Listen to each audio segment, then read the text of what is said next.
Dobar dan i dobrodošli u Ulični podcast. Danas se u ovom prelijepom ambijentu nalazimo na imanju Savić u Petrovu, koji se između ostalog bavi uzgojem i preradom voća i raznih vrsta stočarstva. Moj današnji gost je moj veliki prijatelj Spomenko Savić. Spomenko, dobar dan. Dobar dan, Igore.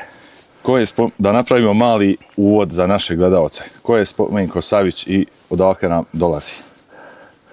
Ja sam se rodio u Zavidovićima, a sva starina mi je iz ozrenskih sela koji gravitiraju prema Krivaj. U Zavidoviću se rodio, odrastao, završio srednju školu. Poslije srednje škole na studije otišao u Sarajevu, onda u Sarajevu živio jedno duže vrijeme.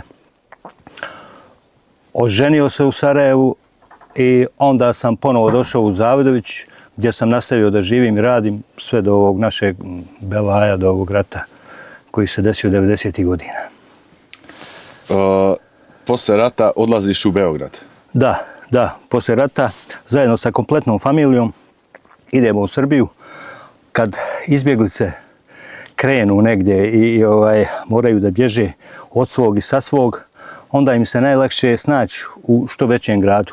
Onda smo mi izabrali Beograd, on ipak nudi najviše mogućnosti. Tu smo zastali, tu smo organizovali jedan potpuno novi život. Tu mi je odraslo i dijete, jedino koje sam imao, koje mi se rodilo u Zavidovićima. Onda, poslije izvjesnog vremena, kad, da kažem, stalo se na noge, kad sam mogao da razmišljam na taj način, htio sam da se vratim u Bosnu, na svoj Ozren, što sam i napravio prije 10, 12, 14 godina kad sam došao. Šta mene trenutno zanima?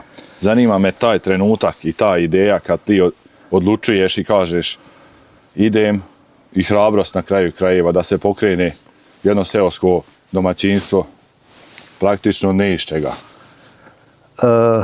Pa vidi, Igore, vjerovatno svi su ljudi vrlo slični, ali vjerovatno smo mi Ozrenci malo različiti u smislu da smo vrlo vezani za mjesto, za svoj zavičaj, za mjesto odakle jesmo, gdje smo se rodili, gdje su nam se rodili djedovi, gdje su nam sahranjeni stari.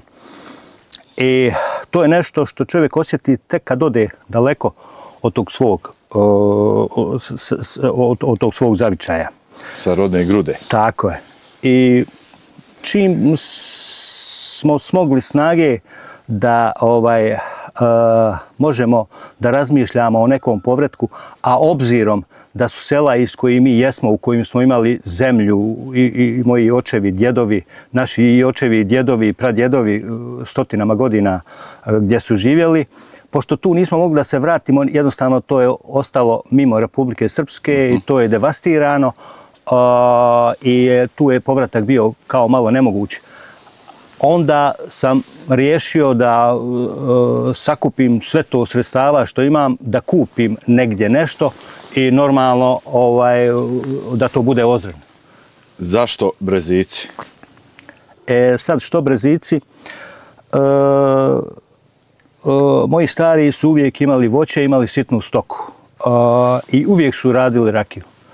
I svi domaćini u tim mojim selima su imali te svoje voćnjake, velika prostranstva, a veliki prostor je vezan za planinu. Velikog prostora nemamo u urbanim ni gradovima, a i ni urbanim selima. Otud smo se riješili da odemo na Brazike, to je selo sa najvišom nadmorskom visinom na Ozrenu i jednostavno tu imamo prostor. Tu su imanja po 100, 150 i 200 duluma. Šta me zanima? Kako se bira, na osnovu čega se zapravo bira lokacija za dobar voćnjak? Koji su to parametri koji moraju da se poklope da bi voće uspjelo, da kažemo tako? U principu voće uspijeva svagdje, ali na raznim mjestima trebamo ga više ili manje na različite načine podržati.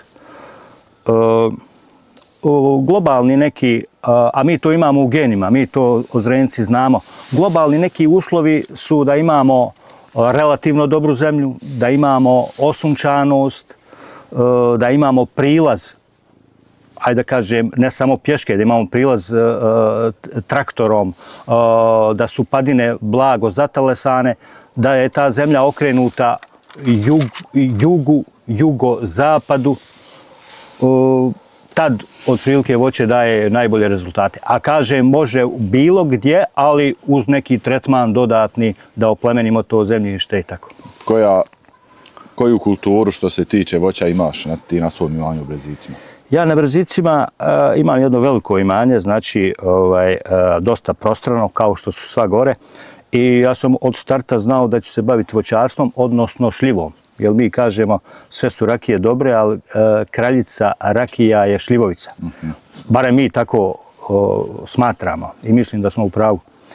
Kad kažeš mi, misliš na nas Ozrence ili na šire? Pa vjerovatno i na naš Ozrence najviše, ali prije svega sam mislio na svoju familiju, na svoje djedove. Svi su imali raznog voća, ali su najviše volili šljivu. Pa ima tu dogodovština razni, ali je šljiva kraljica i šljiva je otprilike kraljica rakija. Mislim da i tako i u stručnoj literaturi sve su rakije dobre, od svake voćke se može napraviti dobra rakija, odlična rakija, ali je kraljica šljivovica rakija od šljiva. Tako piše kod autora, vrhunskih poznavalaca proizvodnje rakije i tako. A ja tu literaturu i čitam i pored tog znanja koje ja imam, čitam normalno i šta se dešava. Koliko je literatura odigrala sad ulogu u samom tvom poslu i djelatnosti? Vidite, neka inicijalna, početna volja mora postojati i mimo toga. Ako mi imamo početnu volju, a volju otprilike proizvodi ljubav. Ako mi imamo ljubav za nešto, onda dobijemo volju za to, a onda normalno počinjemo da tragamo za istinom, za kvalitetom, za modernim načinom. Tad konsultujemo i literaturu i kad sve mi to sublimiramo, saberemo, onda mi možemo i da napravimo dobar proizvod. Hoću kazati proizvod koji ima kvalitet. Bio to rakija, bio sir, bila suvo meso, šta god da je. Koja je sorta šljive, da se dotaknemo i toga, zastupljena sad na tvojom? Kod mene ja imam... I zašto je to bitno zapravo? Da, ja imam relativno veliki voćnjak, znači, ajde da kažem ugrubo, oko 35 duluma. Mi ovdje znamo šta je dulum, to je 3,5 hektara pod šljivom. Bilo je u zadnjih 20 godina je preovladavalo mišljenje, barem ovdje na ovim prostorima u Bosni i Hercegovini, pa i u Republici Srpskoj i u cijeloj Bosni i Hercegovini, da je Kostenlijevka, ta američka šljiva, da bi trebala biti najbolja. Ona jest najizdašnija, najkrupnija, daje ona dosta rakije, daje dobru suvu šljivu, ali je sve to puno, ajde da kažem, puno slabije nego ove čačanske sorte koji su Čačani napravili naročito zadnjih 30 godina. To su za rakiju rodna Čačanka i ona je najbliža našoj staroj Mađarici koja je više nestala, autohtona šljiva Mađarica više nema na ovim prostorima, nema je više nigdje, ja mislim, nigdje. Ona je jednostavno oboljela i nje više nema. Znači, rodna Čačanka daje šljivovicu bolju daleko od Stenlijevke i najpribližnija je Mađarici. Pored te rodne Čačanke koju imam zastupljeno jedno 75-80%, imam ja i drugih, imam ja i Stenlijevke. Sve je to dobra šljiva, ali govorimo šta je najbolje. I imam ja još čačanski sorti, na primjer Čačanku najbolju, Čačansku ljepoticu, ali to su više stone šljive i šljive pogodne za sušenje. Pa ja između ostalog i u sezoni imam nešto suve šljive, imam dobru pušnicu i sušim šljivu. Normalno za sušenje je potrebno puno energije, rada, snage, pa mi je teško to, pošto sam sam, ali kad imam tu sina, kad imam brata, onda ja i osušim te godine i odličnu suvu šljivu daju te druge sorte, znači ljepotica i Čačanka najbolja. Nakon što zasadimo voćnjak, kad se može očekivati prvi rod? Opet Stenlijevka najprije prorodi, ona već u 3. godini da roda, zato je ljudi traže, zato je ona popularna. Ove čačanske sorte već u 4. godini daju rod, ali nije to rod koji je, ajde da kažem, ekonomski isplativ, nije to ali on prorodi i vi vidite šta imate, on fino rodi, a puna rodnost se desi već u 7. godini. To je puna rodnost 90%, na primjer. Onda te sorte, one rađaju narednih 20 godina, na primjer. S obzirom da rekao si već da imaš veliko imanje gore i to, pa me zanima kako se snalazi što se tiče radne snage, s obzirom da znamo da je omladina otišla sa naših krajeva. Jel nalaziš nekog za pomoć kad je branje, sakupljanje šljive u pitanju, rezivanje, đubrenje? Kako funkcioniše to? Da, to je problem. Ja živim sa svojom gospođom na tom imanju i mi tokom godine sve te redovne poslove uglavnom mi pozavršavamo. Sad imamo neke kampanje, kao što je rezidba voća, kao što je branje šljiva, kao što je skupljanje sjena za stoku. Tad pravimo te akcije gdje tražimo ljudi koji bi radili za tu dnevnicu i toga je, moram da priznam, sve manje, ali još uvijek se snalazi, još uvijek ima ljudi koji hoće da odrade takve poslove. Čini mi se u zadnje vrijeme da je ljudima interesantno tako što radi. Naprimjer, puno im interesantnije nego raditi na građevini, to sam ovako primijetio. Tako i da nije veliki problem, mada je trend da je sve manje ljudi raspoloženi da rade bilo šta pa i to. Pošto smo sad napravili neki mali uvod u tvoju djelatnost, naše gledalce kao i nas sigurno zanima kako doći do vrhunskog proizvoda, od sav taj proces, od odabira šljive, đubrenja, orezivanja do sakupljanja proizvoda, skladištenja pa na kraju i samo pečenja ili destilovanja rakije. Da, vidi, po meni... Da li imaš ti svoju neku tajnu koju... Ne. Koju bi možda podijelio sa našim gledalcima? Nema neke velike tajne. Po meni, proizvodnja rakije koju mi sad pijemo, ona počne u voćnjaku, znači.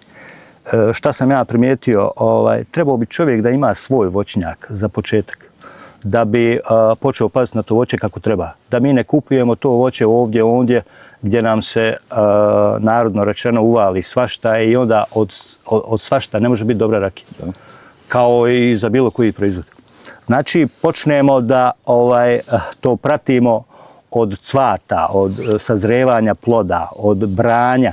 A prije toga nisam kazao da je vrlo jako potrebno u tom voćnjaku imati ovcu ili svinju. Naročito ovcu. Svinja pravi malo više kopa.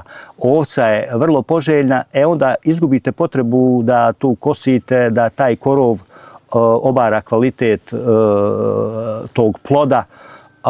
Ovca to sve perfektno čisti, a normalno imate i dodatnu djelatnost i ovčarstvo je divna stvar i od tog se može pristojno živjeti. Znači, odatle krenemo u dobar proizvod. Onda idemo na berbu, bere se samo šljiva koju bi tog istog trenutka pojeo, je li je ne bi pojeo i je li je ne bi stavio u pekmez, ne ide ni u rakiju. Znači, mora biti vrhunskog kvaliteta. Normalno, branje, evo ovo je tajna, branje šljive, ako hoćemo dobru rakiju, treba da se desi tad kad je šljiva najzrelija. Znači, nema uzeti motku pa mlatiti šljivu, sve omlatiti, pokupiti i ima dobru rakiju. Znači, ona mora da sazrijeva i da beremo samo ono što padne kad lagano protresemo tu šljivu. Naprimjer, ja uvijek ja protresam svoju šljivu. Jer kogo dođe jači od mene, veći i koji ne zna, ono trese ono što ne treba. Nema osjećaj. Tako je. Eto, odatle krene, ostalo je klasika, standard, moramo da to pohranimo, tu šljivu u dobre sudove, namjenski za kišeljenje voća. Kako se čuva komina, kad smo već kod toga? Čuva se, evo, na primjer, ja još nisam počeo brati, ove godine sam imao jako dobar rod gore na Brzicima i ja još nisam počeo peći rakiju, nego ja je pečem tam negdje kad mi se smanje svi ovi poslovi, tamo negdje u februaru, kraja januara, početak februara i sve to završim do marta otprilike. A da bi to mogao tako raditi, znači to radim kad nemam drugog posla, moram dobro da pohranim, dobro da obezbijedim taj kom. Taj kom se obezbijedi tako što se prije nego što vrenje šljive voća prođe, treba hermetički da se zatvori, da se na posebni otvor izbaci ugljen dioksid koji voće stvara prilikom vrenja i ta cjevčica koja izbacuje ugljen dioksid treba da prođe kroz vodu će ugljen dioksid izaći, ali kiseonik koji bi ukiselio taj kom ne može kroz vodu da uđe i vi imate zaštićeni kom, može da čeka mjesec, 2, 6 mjeseci, koliko god, kad ga otvorite, on je ko vino, možete da ga pijete. Kom je spreman? Yes. Koji je sljedeći korak? Tad to svi Ozrenjci znaju, to ide, znači, ide kom u kazan, pali se vesela mašina, kako bi to kažemo. To su ti naši cilindri, to je taj tradicionalni način spravljanja rakije. Šta je bitno? To smo morali naučiti u međuvremenu. Bitno je da prvi puta iz tog koma vadimo kompletan alkohol, svu rakiju koja ima, i to nije rakija za piće, to je tek sirovina od koje može da se napravi dobra rakija ako budemo imali volje i strpljenja i tako. Znači, izvadimo sav alkohol iz koma i tad taj alkohol koji smo sabrali u kompletu ponovo vraćamo u kom i prepičemo tu rakiju. To se zove prepek. Ovo sad su detalji koji ne mogu ni da se nauče tako brzo, kad se skida taj prepek, šta se zove srce rakije, kako se to čuva, kad se to može, pošto je to u jakom stanju, je taj prepek, jačina alkohola je 63, 64, 65%. Ona se u tom stanju čuva godinu, 2, 3, zavisi od toga šta mi hoćemo da imamo. Ova je rakija stara 5 godina, evo mi sad što pijemo, mislim da je skoro i 6. Sad tu ima, znači, tih načina kad se ona skine, obavezno se skine dobrom destilovanom vodom, jačina se skine na jačinu za piće. Ali poslije 2 godine, 3 godine stajanja u hrastovim buradima, ova moja je, na primjer, stajala 2 godine u hrastovom buradima, ostale 3 je bila u staklu, u rosvraju. Ona cijelo vrijeme zri, cijelo vrijeme radi sama sa sobom, radi sa okolinom. I znači jačinu skidamo, jačinu rakije dobrom deslovanom vodom koja može samo da se kupi u apoteci i ona je jako skupa, to ti je deslovana voda za lijekove, a mi možemo na taj cilindar, ako znamo i umijemo, a znamo mi to umijemo, sa dobrom vodom koja nije hlorisana da napravimo deslovanu vodu, što ja radim. Kratko, samo da se vratimo na sam proces pečenja rakije, da te pitam, zašto je bitno da se prvi litar iz svakog kazana odstrani? Što nije prilika kod svih seoskih domaćina koji tvrde da je to najbolja rakija, neki kažu da su otrovi. Da. Znači, nije najbolja, to je najgora rakija, taj prvenac takozvani. To je nešto što smo morali naučiti, to je već nauka. To naši stari nisu mogli znati, otkud bi znali. Odvaja se prvenac, to je količina koja se odvoji i baci, isključivo se baci. Šta se nalazi u tom prvencu? Tu se nalaze teški alkoholi i teške alkoholne kiseline. Kad kažemo teški alkoholi, najviše metanola. Metanola, da. To je ono, kad nas boli glava kad pijemo rakiju, to je od metanola. I ako je količina velika, možemo imati fatalne ishode. Ima slučajeva da su ljudi, ne znajući kako se to radi, napravili umjesto proizvoda za piće, napravili otrov. Znači, to je ta količina koja se mora odstraniti i prilikom vrenja koma, a i kasnije drugi puta prilikom destilacije meke rakije. Znači, 2 puta se radi i odbacuje se jednostavno, evo, nije nikakva tajna, u svakoj knjizi piše, od 1 do 1,5 od 100 od količine koma koje smo ubacili u kazan. Toliko se odstrani i baci. Znači, to je nešto što je otrovno i što nije dobro. Kasnije mi imamo i potrebu da kad jačina rakije bude mala, tad imamo, kad radimo prepek, znači, kad bude mala jačina rakije, nećemo to upuštati u rakiju, isto odstranimo pa vratimo u narodni kazan da bi imali srce rakije koje je oslobođeno i od tih patočnih kiselina koje imamo u toj rakiji koja je niže jačine. Ja kad kažem ljudima da ja skidam s kazana drugi put, kad prepičem, kad naiđe 50 jaka rakija, tad ja skinem sve ispod 50, ima više patočnih kiselina nego što treba jednom dobrom proizvodu.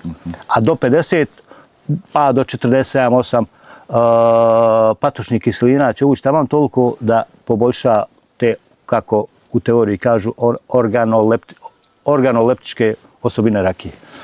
Ukus, miris i tako. Da se samo kratko vratimo na voćnjak. Kako zaštiti voćnjak od raznih bolesti, od mraza? Na primjer, imaš voćnjak je rodio i očekuješ mraz. Postoje neke metode koje možemo malo spriječiti? Vidi Igore, teoretski ja mogu sada pričam, ja sam toliko toga i vidio i čuo da se na razne načine to može spašavati kad je mraz, ali u praksi su, i ovo je tajna ovako, da se ljudi ne zaleću, male su to uspjesi, mali uspjesi u odbrani od jakog mraza. Priroda mora učiniti svoje. Priroda mora da odradi svoje. Šta mi možemo da postignemo? Evo, to što sam ja na planini na 700 metara nadmorske visine omogućava voću da cvjeta 10-12 dana prije nego evo na ovom prostoru svo voće što cvjeta. Pardon, kasnije znači. I kad kasnije cvjeta, meni ne cvjeta voće početkom aprila, nego tamo druga i treća dekada aprila. Znači 15. 17. april. I onda je vjerovatnoća da su mrazevi neki proljetni prošli. Mada imamo mi i poremećaje, nisu to poremećaje, to su redovne promjene klimatske, pa to su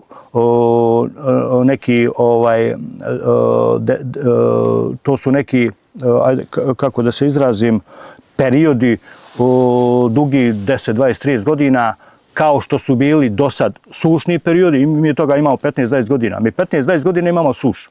To je taj period, on je prolazi, evo ja mislim s ovog godine da idemo u ovaj drugi period kad ima više snijega, kad su oštrije zime, ljepša proljeća i tako,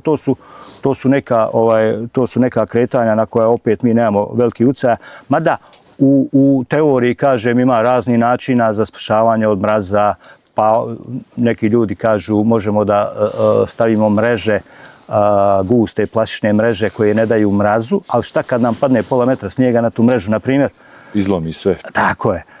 Dalje imamo takozvano orošavanje kad mi nekim topovima idemo kroz voće i vodu pretvaramo u maglu i obavijamo voće tom vodenom maglom. Kad imamo proces da se oko cvata formira jedna kupola staklena i ona kao štiti, ali je to ako imamo -1 ili -2, ako imamo -8, ponovo nema utjecaja. Dalje, ako imamo -15, kako da ja idem, ledi mi se voda i tako. Znači sve je to malo manjkavo. Ima toga još, na primjer paljenje u voću možemo da spasimo ako imamo manji voćnjak, paljenje je možda i najpovoljnije, ali ako imamo mirne uslove, nema vjetra i tako. I onda mi možemo da zapalimo ako imam 50, 70, 100 voćki i da spasimo 10, 15, 20, ok. A ja ako imam 1000 i 1500, ja to ne mogu da uradim. Nemam toliko sjena da zapalim. Spomenuo si da gotov proizvod ide u hrastovo bure. Zašto hrastovo bure? Ja kad govorim o alkoholu, ja uvijek mislim na kraljicu rakija, a to je šljivovica. To važi za šljivovicu. Znači šljivovica ide u hrastovo bure. Druge voćne rakije mogu, ali ne moraju. Šljivovica bi morala ići. Zašto? Zato što ove ostale voćne rakije, jabuka, kruška, kajsija, dunja, ona treba da ima aromu voćke od koje jest. Znači dunja na dunju, kajsija na kajsiju i tako. A šljivovica ne. Ona ne smije, kako naši stari kažu, da miriše na košpu, da je bila dobra. Ne smije da miriše na košpu. Mi čak ne smijemo ni imati košpe tu. To smo preskočili, ne smijemo košpu ni imati. Ona treba da miriše na tanin iz hrasta. Sva hrastovina je dobra, ali je najbolja naš ozrenski kitnjak hrast. Mislim, to je isto što u literaturi piše. Evo, i mene malo iznenadilo. Da ne bude da smo kako to zove, lokal patriote. Jel? Ali je ozrenski kitnjak otprilike za ove prostore najbolji za tu drvenu burak gdje ona odležava. Ona tu dobiva boju i dobiva miris, dobiva ukus, dobiva sve što, znači od hrasta. Ona na hrast treba. Koji je rok trajanja hrastovog bureta? Beskonačan. Beskonačan. Vjerovatno beskonačan. Ja, na primjer, i sad imam buradi stariji 60 godina koje koristim, a normalno oni odaju manje tih tanina, pa moramo duže da ga držimo. Ili da ako imamo fučije, mi to kažemo fučije, da hrastova burad, ako ih imamo stare mlađe dosta, 2-3 godine samo stare, onda te rakije takozvane, kako mi to kažemo, miješamo s onom koja je u starijem, da bi dobili jedinstven proizvod. Ona jednostavno manje tanina odaje ta starija. Ili, na primjer, ja imam fučiju iz Austro-Ugarske i na njoj piše, evo, da ne slaže godinu, 1894. ovako. Otprilike, evo imam tu, samo nisam je sredio, još da je sredim, ali to može kao eksponat da služi. A ja je zatezao i sad može da drži rakiju. Znači, iz 1894. godine. Otud, mislim, ako je dobra fučija i dobro suđe i dobro se drži, ono može da traje jako, jako dugo. Koliko je pretakanje bitno za sam kvalitet rakije? Pretakanje. Kad govorimo o pretakanju, ljudi vam misle na vino. Pretakanje vina je nešto sasvim drugo, a pretakanje rakije, vjerovatno, Igore, misliš, ona meni bude u jakom stanju u hrastovim buradima, pa poslije 2 godine je vadim i stavljam u rostrajno suđe ili u stakleno suđe, vjerovatno misliš na to.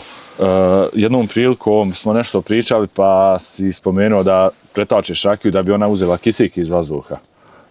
Tako, ona se pretače radi potrebe da je prebacimo u neki drugi suv i ona nije loše da ona onda dolazi do rada prave se neki oksidi koji povoljno utiču. I kod vina je sličan slučaj. Kod pretakanja rakije je vrlo bitno, ako mi to radimo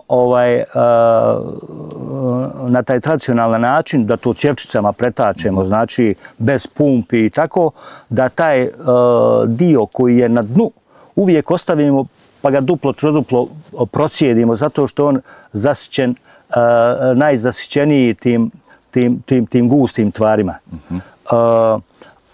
Otud to pretakanje mora biti pažljivo i normalno prilikom pretakanja ona oksidira i poboljšava kvalitet rakije. Tako. Ali mi to radimo po prirodi stvari iz fučije u rostraj, iz rostraja u pletenke, iz pletenka u flaše. Mi vršimo ta pretakanja po prirodi stvari. Znači, posle 2 godine u hrastovom buretu rakija ide u rostraj? Pa, meni ide u rostraj, to su velike suđe, mogu biti 1000 litara, 500 litara. Meni ide u rostraj zato što u tom rostraju možemo da držimo veliku količinu. Kad je u rostraju od 500 litara, znači tu ide rakije u jakom stanju, nekih 350-360 imaju tablice 370 litara, a ostatak ide vode do 500 litara. Te deslovane, odnosno redeslovane, kvalitetne deslovane vode. I moramo to da miješamo, da bi dobili proizvod koji pijemo. I jačinu 42. Otud to veliko suđe, a rostraj je poznat po tome što on ima najmanje uticaja pored stakla na proizvod koji je u njemu. Znači, otud u rostraju. I imamo velike, znači, ne možemo da to radimo u plastici, ne znam, u kadi, ne znam, gdje. Znači, u rostrajnom suđu namjenski za to, kao i vino. Da li se rakija polako vraća na mjesto gdje zapravo i pripada? Jedno vrijeme je bila i podcijenjena i... Vidi, Igore, to ti je odlično pitanje. Ja bi sebi to pitanje postavio. Zašto? Zato što mi imamo dugi niz godina unazad, dugi niz desetljeća, gdje je taj naš proizvod koji treba da bude originalno naš, autohtono naš, zato što mi to najviše radimo u okruženju, to najviše radimo, je bio vrlo podcijenjen. Pa su ljudi više vrednovali industrijska pića, a da ne kažemo vodke, viskije, te ekskluzivna svjetska pića. I šljivovica u zadnjih par desetljeća, a naročito u zadnjem desetljeću se vraća na mjesto stvarno koje joj pripada kad dobra šljivovica može da se svrsta i da se rangira sa najboljim viskijem i najboljom vodkom. I to kažu ljudi koji se bave time i koji znaju šta je piće i koji to rade i koji to troše. Znači ljudi i koji to ocjenjuju, znači znalci od toga to kažu. I to je odlična stvar, obzirom da je to autohtono naše.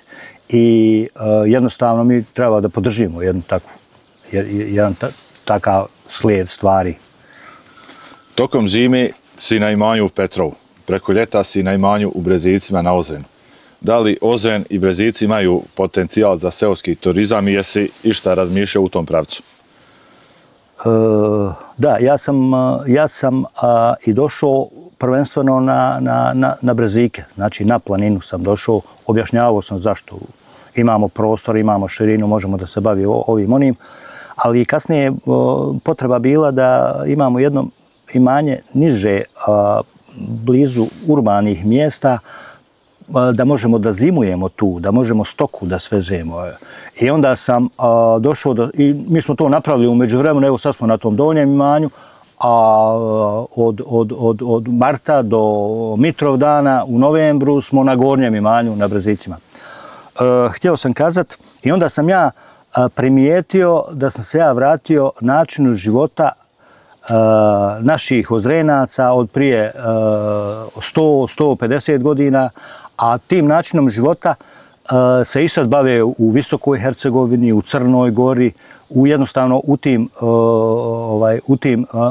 u tim mjestima gdje imamo te visoke planine, gdje imamo tu sitnu stoku. Ona jednostavno traži da je ljeti gore, a da je zimi dole, lakše podnosi zimu, a ljeti nam je hrana gore, a zimi nam je hrana dole.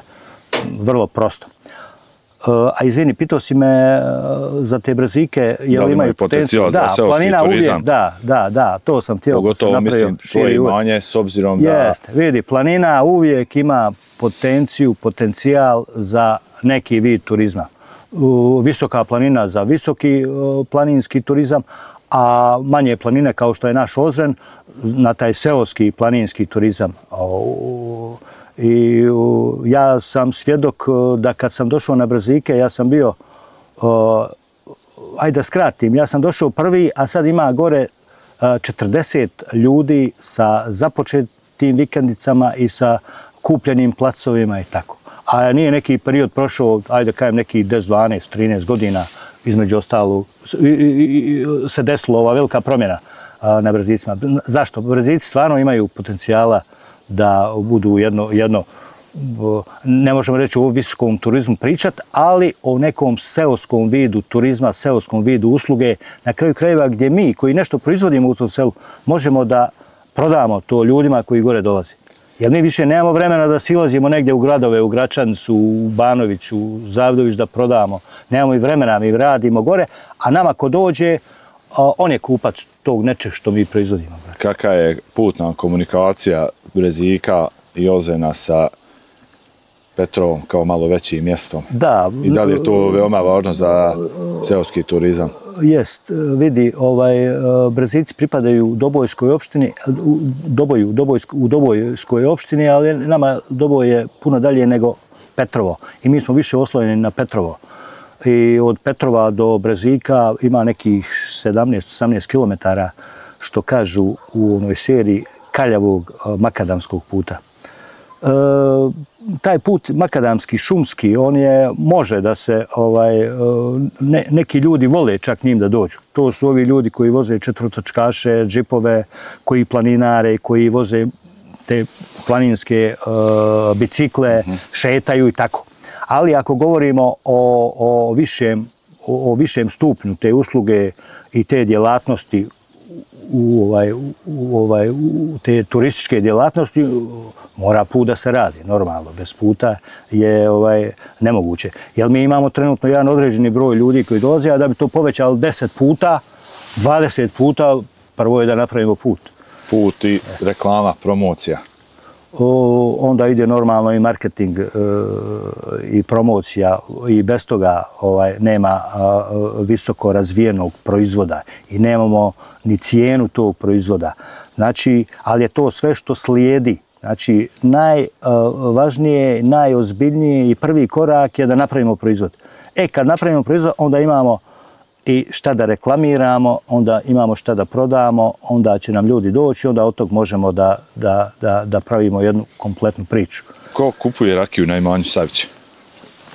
Na imanju Savić i rakiju i sve ono što mi nudimo. Nudimo mi još to šta. Znači, nudimo mi tu neki proizvoda od voća, znači pekmezi, sokovi. Imam ja uvijek jaganjaca, jaradi, suve šljive, suvog mesa. Mi toga uvijek imamo i to su uvijek kupci, ljudi koji dolaze, prolaze, dolaze na izlet, dolaze na vikend, dolaze u svoje vikendice, planinari. Mi imamo planinarske staze koje prolaze preko Bresika, Ozrenskog planinarskog maratona, kroz koje godišnje pređe 1000 i više od 1000 ljudi. I sve su to potencijalni naši kupci. Do nas je da ih malo animiramo i tako. Tu dolazi taj marketing o kojem pričamo. Apsolutno je potrebno to raditi da bi to digli na neki nivo. Imamo jednu rubriku pitanje gledalaca, pa ćemo, ako nemaš ništa protiv, malo da postavimo i koje pitanje koje su naši gledalci napisali. Prvo pitanje kaže, šta radiš u slobodno vrijeme i ako ga uopšte imaš? Pa ima slobodnog vremena. Slobodnog vremena uvijek ima, mada je kao neko uvriježeno mišljenje da ljudi koji žive u selu nemaju slobodnog vremena. Nije tačno. Ima slobodnog vremena. Zašto? Zato što mi vladamo svojim vremenom, svojim radom, organizacijom tog rada i onda to organizujemo tako da imamo i slobodnog vremena. S tim da mi ne možemo da idemo na more, ne možemo da idemo na zimovanje, da ljetovanje, to mi ne možemo. Ne možemo čak ni na bolovanje, mi tog vremena nemamo, ali nama je Bog dao neki, ne znam nija da li je to dar, nešto da mi, nama jednostavno bolovanje i ne treba, ljetovanje nam ne treba i tako, mi odmaramo na svog imanju. Svaki dan vi imate perioda dana kad možete da odmorite, gledamo mi te nedelju, na primjer, da ne radimo, svece, crveno slovo, kako mi to kažemo u tom pravoslavlju, isto gledamo da odmaramo, da se družimo. Tako, ima slobodnog vremena i nije ga teško potrošiti, pošto ga nema baš previše. Jel? Sljedeće pitanje kaže, da li si kroz svoj rad upoznao ljude koji su ti postali kućni prijatelji i sa kojima i danas se čuješ i rado popiješ čašicu rakije? Kroz ovaj rad. Kroz ovaj rad i svoju djelatnost ovdje, da li su upoznao neke ljude koji su danas kućni prijatelji? Pa da, vidi Igore, bilo šta čovjek da radi, dolazi u kontakt sa raznim ljudima. Bilo šta da radiš. Pa i ovo sad kad radim, možda mi je pomoglo to što neki vid tog seoskog usluge imam gore i dolazi mi puno ljudi i vjeruj mi da je to najčešće situacija da kad ljudi jednom dođu i odu, da eto ih opet i kad dođu 3 put, a svaki put oni dođu zbog mene, a oni ne dođu zbog nečeg drugog. Znači, postaju ti jednostavno kućni prijatelji, postoji ti neko kog ti zavoliš, ko tebe voli. Jednostavno, to je takav ambijent, to je neminovno. Yes. Sljedeće pitanje kaže, da li imaš u planu peći rakiju od nekog drugog voća? Iskreno ja nemam. Nemaš. Iskreno ja nemam, zato što i ne mogu da držim to voće. Sve što imam slobodne zemlje mi je pod šljivom. Tako da, a uopšte neću da podcjenjujem proizvodnju rakije od drugog voća. Kako da ne? Naprimjer, da sam ostao u Beogradu, ja bi sad proizvodio, ne bi šljivovicu proizvodio bi kajsijevaču rakiju. Znači, bavio bi se kajsijom, možda dunjom, ali kajsijom prije svega. Što da ne, ali ja ne, Ko ti je bio najveća podrška kad si odlučio da se ponovo vraćaš na selo? Pa vidi, sine, kad hoćeš da sa sela ideš u grad, svi te podržavaju. A kad hoćeš iz grada da ideš na selo, niko te ne podržava. Tako da nema tu u startu neke podrške, nego je to stvar dogovora, razgovora, kompromisa i onda prirodno je da tvoj supružnik, supružnica, da ona ti da na kraju, ali normalno kad je malo ubijedimo da je to dobro, da može da bude dobro i tako. Znači, to je uvijek supružnik, a onda i djeca to prihvate, tako. Ali ne ide baš glatko kao kad je obrnuta situacija, kad sa sela idemo u grad. Ali ja mislim da će to malo i da se obrne u narednom periodu. Ja sam čak ubijeđen, jedino ne znam da li ću ja to dočekati biološki, ali to je neminovno. Spomenko, hvala ti puno što si nas ugostio na svom prelijepom imanju. Želim ti sve najbolje u budućnosti i ako Bog da u martu, aprilu ili maju da se vidimo na Brezicima i da napravimo jedan intervju u skroz drugom ambijentu. Hvala tebi, Igore, bilo mi je drago kad se najavio i bit će mi drago da se vidimo kad god i kako god. Živjeti mi. Gledaoci, to bilo to za danas. Živjeli i vidimo se nekom drugom prilikom. Živjeli. Da, Bog dobro. Ajde.